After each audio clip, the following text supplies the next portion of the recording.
L'affaire qui a secoué le Brésil, les coulisses de l'éviction de Vinicius Junior, le choc que personne n'avait anticipé. Salut à tous les amoureux du football. Si vous êtes là aujourd'hui, c'est sans doute parce que vous voulez découvrir ce qui se cache réellement derrière les gros titres. Alors prenez quelques instants, installez-vous confortablement, car ce récit pourrait bien vous faire voir le football moderne sous un tout autre angle. Mais avant d'aller plus loin, une petite chose. Si vous appréciez les analyses franches, les débats passionnés et les histoires racontées sans détour, pensez à vous abonner, activer la cloche des notifications et laisser un gros pouce bleu. Ici, le football se vit avec passion, avec émotion, mais aussi en s'appuyant sur les faits. Ne manquez surtout pas la suite, car les coulisses de cette Coupe du Monde réservent des rebondissements inattendus. Il y a seulement quelques instants, une information majeure a fait l'effet d'un véritable séisme dans le monde du football. Une annonce qui a surpris les supporters et bouleversé l'atmosphère autour de la compétition. Selon plusieurs informations relayées, Carlo Ancelotti aurait pris une décision extrêmement forte concernant Vinicius Junior. Il ne serait pas simplement question d'une mise au repos pour une rencontre de groupe, ni d'une sanction financière sans véritable conséquence. Les rumeurs évoquent une exclusion du joueur du groupe pour la suite de la compétition. Une mesure d'une rare fermeté qui, si elle était confirmée, marquerait l'un des épisodes les plus marquants de la carrière du sélectionneur italien. L'entraîneur, réputé pour son calme, son immense expérience et la relation privilégiée qu'il entretient avec Vinicius depuis leurs années au Real Madrid, se retrouverait face à l'une des décisions les plus difficiles de son parcours. Écarter l'un des principaux atouts offensifs du Brésil au beau milieu d'une Coupe du Monde représenterait un choix aux conséquences considérables. Une telle décision laisserait forcément une trace dans l'histoire de la Seleção. Ce serait le genre d'événement capable de modifier le destin d'une compétition et de redéfinir l'image d'un entraîneur. Pourtant, ce qui intrigue le plus, c'est que cette affaire ne serait pas née d'un simple moment de tension. D'après les informations qui circulent, plusieurs heures d'échanges, d'analyses internes et de vérifications auraient précédé cette décision. En coulisses, certains évoquent également des éléments qui alimentaient déjà les discussions au sein du football brésilien depuis plusieurs semaines. Une situation complexe où le talent individuel se serait retrouvé confronté aux exigences de la discipline collective. Chapitre 1. Le silence qui a précédé la tempête. Pour comprendre cette histoire, il faut revenir à l'intérieur du camp de base de la sélection brésilienne installé aux États-Unis. Les journées précédant un match décisif de Coupe du Monde sont toujours particulières. La pression est omniprésente. Chaque détail compte et la moindre erreur peut prendre des proportions immenses. Dans un tel contexte, chaque attitude, chaque retard et chaque décision sont observés avec une attention extrême. Les joueurs vivent cette pression au quotidien. Le staff dirigé par Carlo Ancelotti connaît parfaitement ces situations après des années passées au plus haut niveau. De leur côté, les responsables de la CBF accordent une importance capitale au respect des règles internes, considérées comme indispensables au bon fonctionnement du groupe et à la stabilité de l'équipe. Ces règles ne sont pas de simples formalités. Elles constituent les piliers sur lesquels repose l'équilibre du groupe. Parmi elles, il en existe une qui ne souffre d'aucune exception. Le dîner collectif, suivi de la réunion tactique organisée après la dernière séance d'entraînement. Ce n'est ni un caprice de Carlo Ancelotti, ni une vieille habitude héritée de sa longue carrière. C'est l'instant où l'équipe se rassemble, où chacun se retrouve autour d'un objectif commun. C'est pendant cette réunion que les vidéos de l'adversaire sont étudiées dans les moindres détails, que chaque phase de jeu est analysée avec précision et que les erreurs sont décortiquées afin d'être corrigées collectivement. La présence de tous les joueurs est indispensable. Aucun privilège. Aucune dérogation. En Coupe du Monde, le mot « équipe » s'applique à chacun, sans distinction. Que l'on soit une légende confirmée, un meilleur buteur ou un joueur vivant sa première sélection, tout le monde est attendu à la même table. Ce soir-là, tandis que les joueurs rejoignaient progressivement le réfectoire, les visages étaient fermés et les esprits déjà tournés vers le match à venir. L'atmosphère respirait la concentration. Les couloirs de l'hôtel étaient presque silencieux. Mais au moment où le staff effectua le traditionnel contrôle des présences, un détail attira immédiatement l'attention. Une chaise était vide, celle du numéro 10, celle du joueur sur lequel reposaient de nombreux espoirs avant la rencontre face à Haïti. Vinicius Junior était absent. Durant les premières minutes, personne ne sembla réellement s'alarmer. Quelques regards interrogateurs, des échanges discrets entre les membres du staff, des hypothèses rapidement évoquées. Puis, au fil du temps, l'inquiétude prit progressivement le dessus. Fidèle à son tempérament, Carlo Ancelotti conserva son calme. Habitué à gérer les plus grands noms du football tout au long de sa carrière, il se contenta de poser une question simple. « Où est Vin ?» Les recherches commencèrent aussitôt. Le service médical confirma que le joueur ne recevait aucun soin particulier. Un agent de sécurité monta jusqu'à sa chambre, frappa plusieurs fois à la porte, mais personne ne répondit.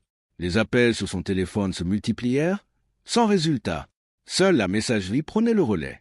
À mesure que les minutes passaient, une évidence commença à s'imposer.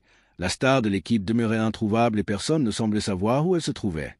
Le silence qui envahit alors le réfectoire devint pesant.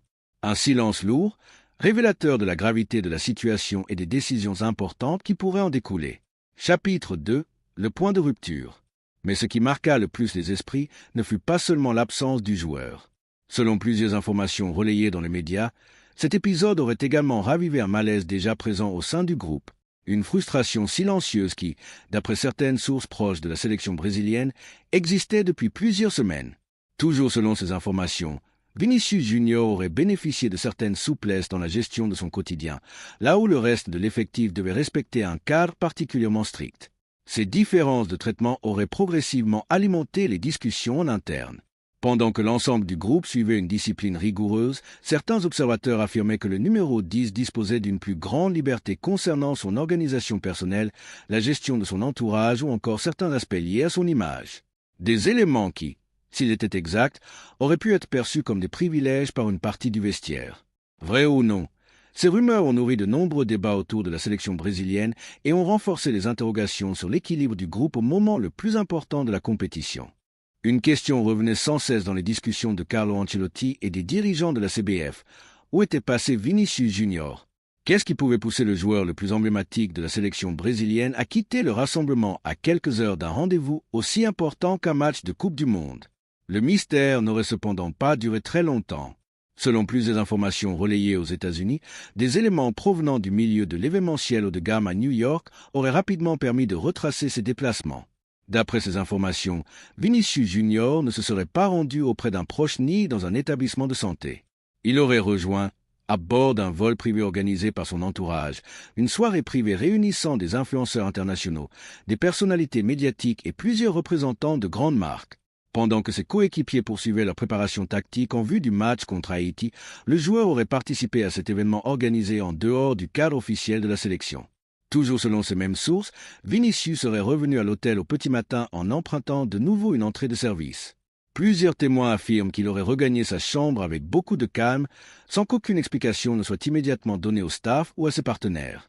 C'est cette attitude, plus encore que son absence, qui aurait profondément agacé une partie des responsables de la délégation.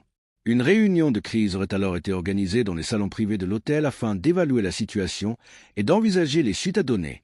L'ambiance de cette réunion aurait été particulièrement tendue.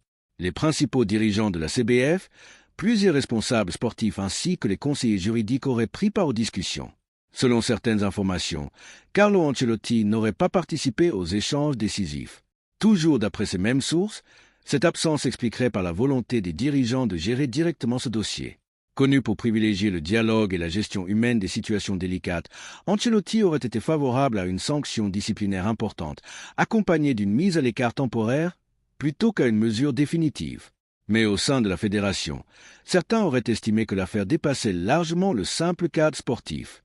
Il s'agissait également de rappeler que personne, quel que soit son statut, ne pouvait être considéré comme au-dessus des règles de la sélection nationale. Selon ces informations, la décision finale aurait donc été prise par les dirigeants de la CBF, qui auraient choisi une sanction particulièrement sévère, malgré la position supposée du sélectionneur. Chapitre 5. Les conséquences et les interrogations sur l'avenir. Lorsque cette décision s'est répandue dans le vestiaire, les réactions auraient été contrastées. Certains auraient vu dans cette sanction un moyen de rétablir une égalité de traitement entre tous les joueurs. D'autres se seraient surtout inquiétés de l'impact sportif d'une éventuelle absence de l'un des meilleurs éléments offensifs de l'équipe. Car personne ne remet en cause les qualités de Vinicius Junior. Sa vitesse, sa capacité à éliminer ses adversaires et son aptitude à faire basculer une rencontre en quelques secondes font de lui l'un des joueurs les plus redoutables de sa génération. Mais le très haut niveau repose également sur une exigence permanente. Pour beaucoup d'observateurs, le talent, aussi exceptionnel soit-il, doit toujours s'accompagner d'une discipline irréprochable et d'un engagement total envers le collectif. Toute cette affaire met en lumière un dilemme bien connu dans le football moderne. Faut-il privilégier le génie individuel lorsque celui-ci semble entrer en conflit avec les règles du groupe ou faire passer l'autorité collective avant tout, quel qu'en soit le coût sportif? Si cette histoire venait à être confirmée, les conséquences pourraient être importantes pour l'image du joueur.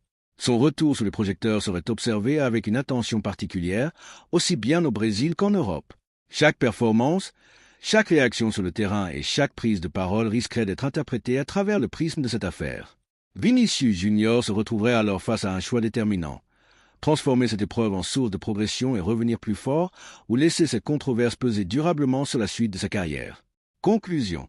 Quelle que soit l'issue de cette affaire, une chose est certaine, elle alimente déjà de nombreux débats parmi les supporters. Entre discipline collective, gestion des stars et pression permanente du très haut niveau, chacun se fera sa propre opinion. Et vous, quel est votre avis? Selon vous, la discipline doit-elle toujours primer, même lorsqu'elle concerne l'un des meilleurs joueurs de l'équipe, ou le talent exceptionnel justifie-t-il parfois une gestion différente? Dites-moi ce que vous en pensez dans les commentaires. Au final, une seule question mérite vraiment d'être posée. La CBF a-t-elle eu raison de faire passer la discipline collective avant tout, même si cela signifiait se priver de l'un de ses plus grands talents? Ou cette décision risque-t-elle de coûter très cher au Brésil dans cette Coupe du Monde? Dites-moi ce que vous en pensez dans les commentaires. Je veux connaître votre avis et lire vos arguments. Pensez-vous que la discipline doit toujours primer, ou qu'un joueur exceptionnel mérite parfois une gestion différente? Et si vous aimez les analyses de football approfondies, les coulisses, les infos qui font débat et les grands dossiers de l'actualité footballistique, alors abonnez-vous dès maintenant à On Sacré et activez la cloche de notification. Chaque jour, je vous propose de nouvelles vidéos pour vous aider à comprendre ce qui se passe réellement dans le monde du football. Objectif: réunir les plus grands passionnés de football francophone. Si vous faites partie de ceux qui vivent le football avec passion, rejoignez dès aujourd'hui la famille On Sacré. Plus nous serons nombreux, plus nous pourrons échanger, débattre et faire grandir cette communauté. Dans la prochaine vidéo, nous reviendrons sur les déclarations officielles de Carlo Ancelotti, les réactions qui ont suivi cette affaire et les dernières informations concernant l'avenir de Vinicius Junior. Alors ne manquez surtout pas la suite. Abonnez-vous, laissez un like si cette vidéo vous a plu et partagez-la avec un ami passionné de football. Merci pour votre soutien, prenez soin de vous, profitez du match et on se retrouve très bientôt sur On Sacré pour une nouvelle vidéo.